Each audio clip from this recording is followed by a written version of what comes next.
Hello, everyone, and welcome back to Real Time, where we talk about the movies we like. And the ones we don't. I'm Tyler. And I'm Molly.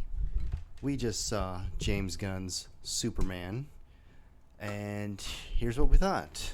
So, James Gunn took over the DC movie universe after his sort of successful The Suicide Squad. Successful in that audiences and critics loved it, but it didn't do well financially speaking, but that was because of COVID mostly.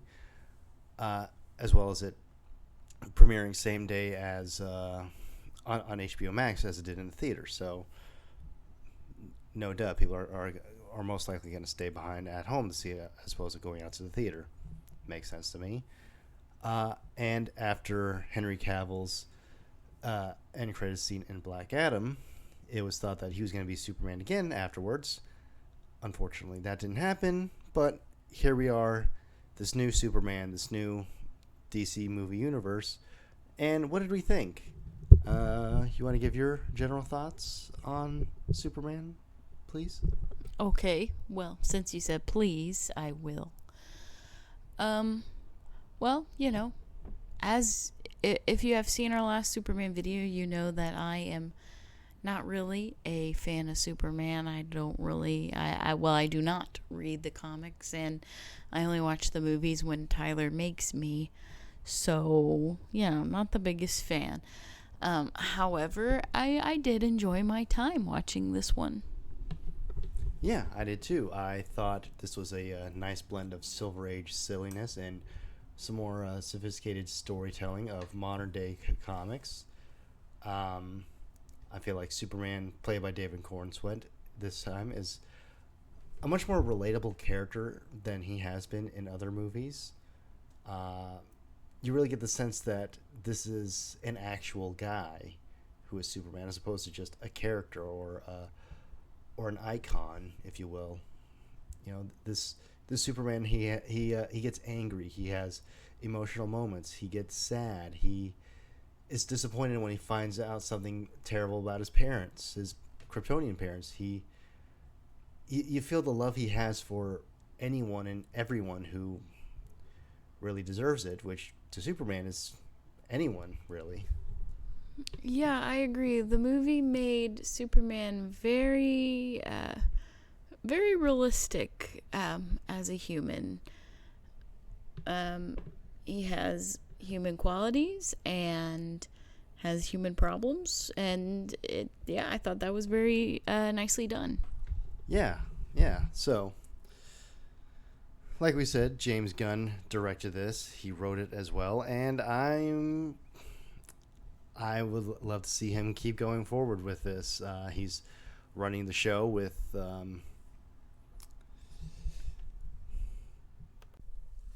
Peter Safran as the co-leads of the DC universe, and I'm excited to see where he goes. I haven't watched Creature Commando yet. I haven't finished season 1 of Peacemaker, but what I have seen, I've had a fun time with, and I have faith in this guy. He's gonna do great stuff. Well, he already is. Disney, y'all dropped the ball on firing him from Guardians Volume 3 way back when. That is unfortunate for you guys. Yeah, they fired him, but didn't he come back to do the movie? Yes, he came back to do the final Guardians movie after Disney came to their senses and rehired him.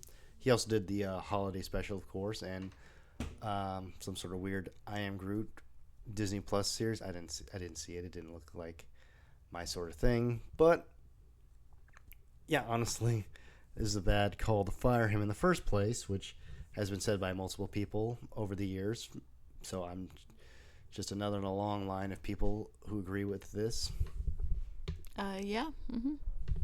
But he's doing all right now. He's doing Superman and whatever else he really wants to do. It doesn't really matter. He's the guy in charge. Yeah, he is, I guess. So, in addition to David Cornsweet as Superman, we also have Rachel Brosnahan as Lois Lane, Superman's love interest in pretty much every media he's in, and I really like her Lois Lane this time. Uh, One of the more prominent things I've seen Brosnahan on was The Marvelous Miss Maisel on Amazon. She's pretty likable and funny there, so it's nice to see her do other things. The villain this time around is Nicholas Holt's Lex Luthor, who you really get the menace and the hatred that he has for Superman, and just the amount of pettiness he is willing to stoop to in order to really stick it to him and try to make him look bad. It's really great to see Nicholas Hoult play this character, because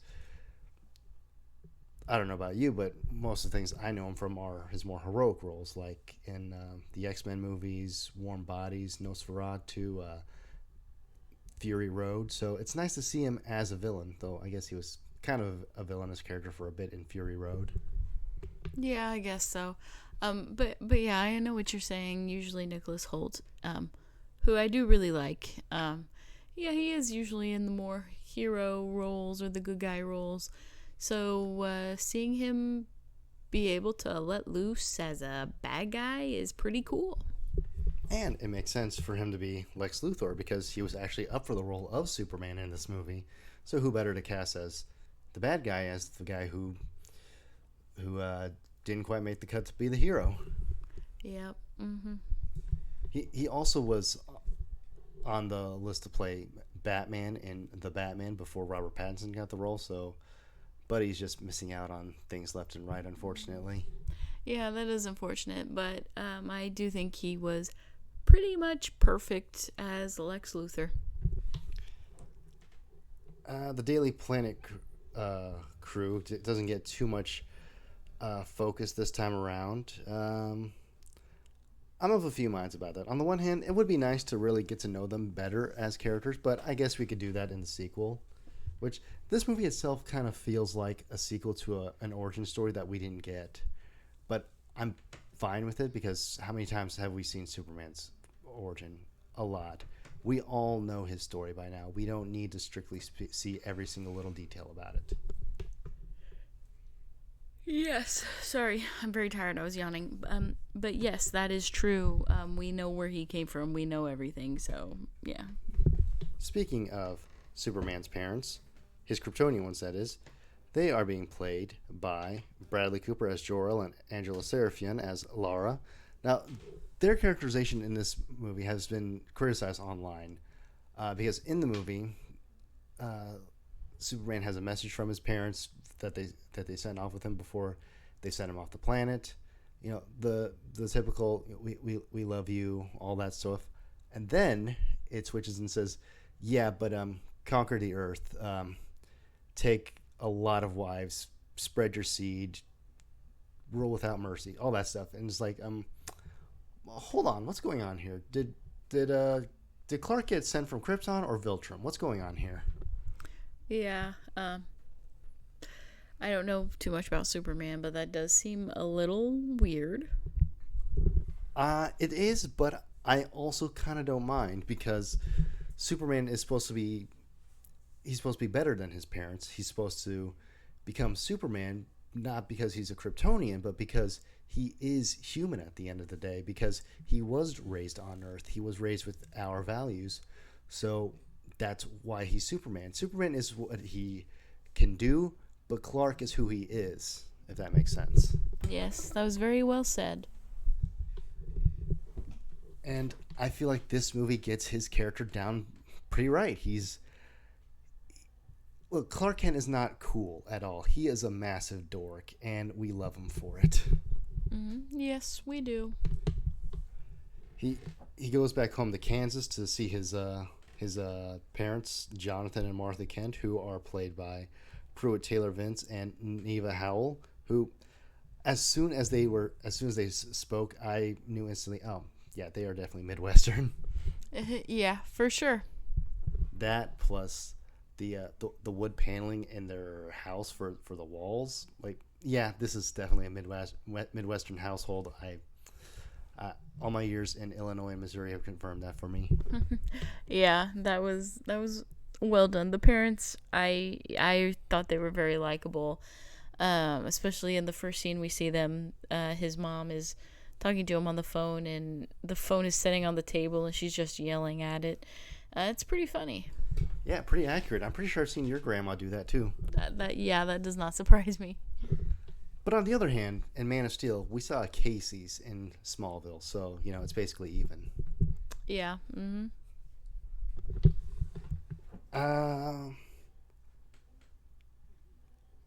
And let's see. Something that I wish did get a bit more detail, more screen time in this movie was Superman's relationship with Jimmy Olsen, which we get like one scene with Clark and Jimmy when he comes to work one morning, and don't get much after that. But it's also kind of funny how Jimmy is just this chick magnet in this movie. Like every woman just is absolutely fawning over him. It's kind of funny. It is funny, especially because I don't get it at all. But whatever, more power to him, I guess. Like, yeah, I get it. Scout Gazondo here's a cute guy and all, but like all of them, what's going on here, like, ladies? What's going on? Yeah. But as we do see more of him, we see that he is a nice enough character. He's a good guy, so maybe I do get it. Yeah, sure.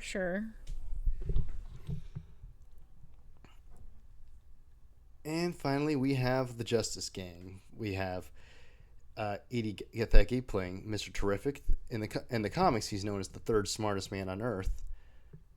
It's a weird statistic, but okay. Who are the two more smarter than him? Commonly, it's believed to be Lex Luthor and Bruce Wayne. Yeah. So, if you're behind those two guys, then you're doing okay for yourself. Yeah, that's pretty good still. Now, Edie Gatheki previously played Darwin in X-Men First Class alongside Nicholas Hoult as Beast. So that's kind of interesting. I didn't even realize that until just now. Basically, in that movie, if you haven't seen it, he plays this mutant with the ability to adapt to anything, and he dies. Oh, yeah, I have not seen that. They gave the guy the ability to survive anything, and he still died. Great, fantastic, wonderful, cool. This is sarcasm, by the way. No, really? Anyway, that was sarcasm too. your sarcasm too. Continue. And so, I don't know much about this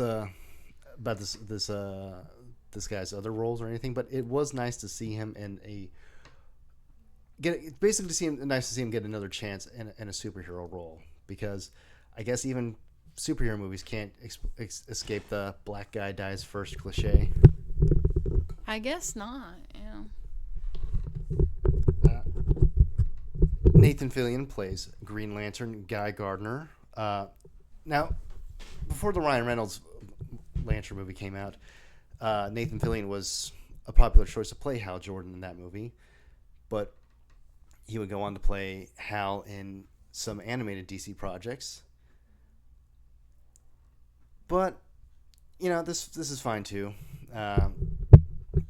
In the comics, Guy Gardner is kind of he's kind of an obnoxious, cocky prick.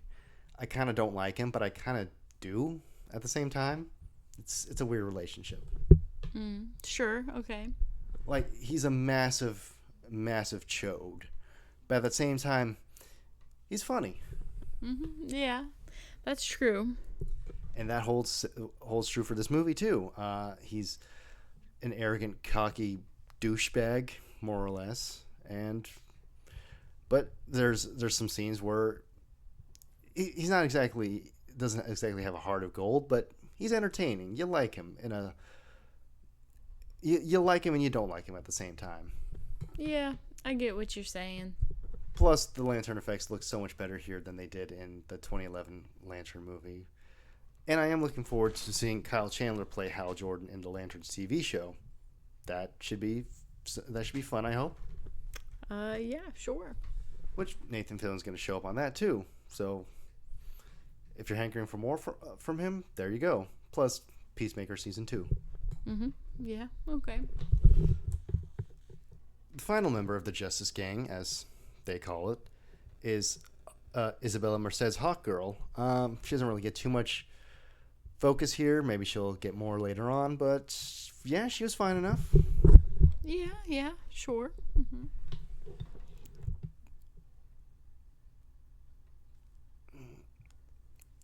Plus, we have a few surprise cameos in this movie as well, as superhero movies are like to do. Millie Alcock plays Kara Zor-El, or Supergirl, in a scene just before the credits where she comes and gets her dog Crypto, which explains why he's kind of a little turd, given that she is an alcoholic who goes to red star planets just so she can get drunk. Sure, okay. He's a good boy, but he's not at the same time. He doesn't listen very well. Still love him. Yeah, you do still love him, yeah. As well as John Cena showing up as Peacemaker. Wasn't expecting that, but I'm glad I saw him. Yeah, that was pretty funny. And one last cameo that I particularly like was Will Reeve playing a reporter in the movie. Now, Will Reeve is, of course, the son of Christopher Reeve, the original movie Superman. So that was a nice thing to see him. Yes, that was pretty cool. Now, this movie touches on a lot of aspects that are kind of relevant to today's world. Trying to figure out if kindness as a concept is really outdated, and Superman, in fact, makes the point that being kind to people and having trust and faith in them is the more punk rock thing than to be cynical, which I would. Yeah, he's probably onto something there. Yeah, he might be.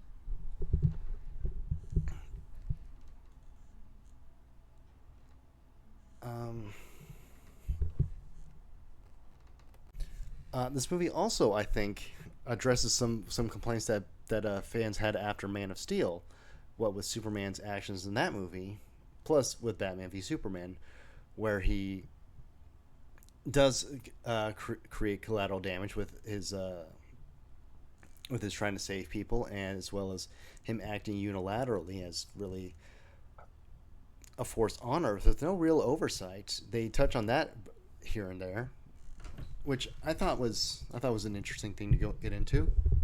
Yeah, that was pretty interesting. If there was a Superman on our world, what would stop him from, going to a country trying to take over another and just stopping them from doing it? I don't see anything that would. Yeah, I certainly couldn't stop him. I think you should have a bit more faith in yourself. Oh, okay, thank you. But yeah, I like that they did touch on these aspects, because it helps to ground the story in a world more similar to ours, which I think works for all these purposes. Yes, it does help create more of a realistic situation. It's pretty cool. Now, let's see. There was one more character that I didn't get into, but so let's do that quickly. So, spoiler alert for the movie. Lex Luthor has a goon that he has to fight Superman called Ultraman. Now, in the comics, Ultraman is a alternate Superman from another Earth. He's basically the evil version of Superman. It's more or less the best way to describe him. And here, he is another version of Clark Kent, but he's a version that that Lex Luthor cloned from him, which is how we got Bizarro, basically a clone version of Superman, which didn't really go so well. I've seen fan theories online that after he fell into the black hole, maybe he'll come back as Doomsday, or maybe he'll come back as actual Bizarro or something. Honestly, either could work, really. They're doing some of this. They're doing some familiar things with these characters, but I feel like if they don't do the exact same thing as the comics, I don't think that would be a bad thing at all. Yeah, because I don't even know what happens in the comics. That's okay. That's okay. Yeah, you don't have to explain it. Well, I more or less kind of did. You got the basics. Yes. Okay.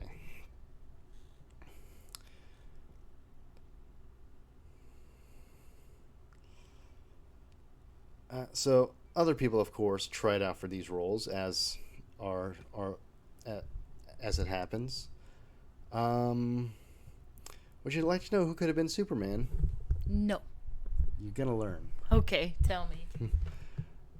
That would be okay. So, like I said, Nicholas Holt was one of the final contenders, as well as Tom Brittany. Andrew Richardson, Patrick Schwarzenegger, Pearson Fode, and Jack Quaid also auditioned for the role of Superman.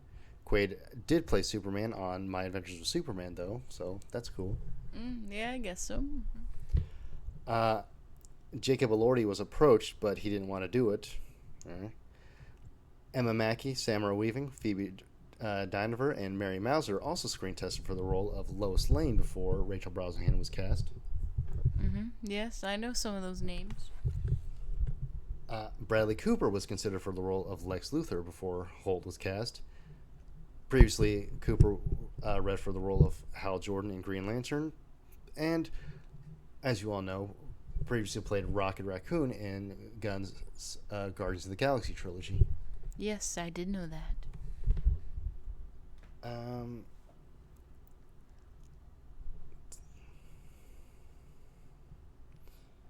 And that's about it as far as the story goes. I feel like this is a good start to this new DC universe, and I'm looking forward to what James Gunn does next. Yeah, we'll have to see what he does. This is a definite recommend for us. Go check it out. Yes, go do it.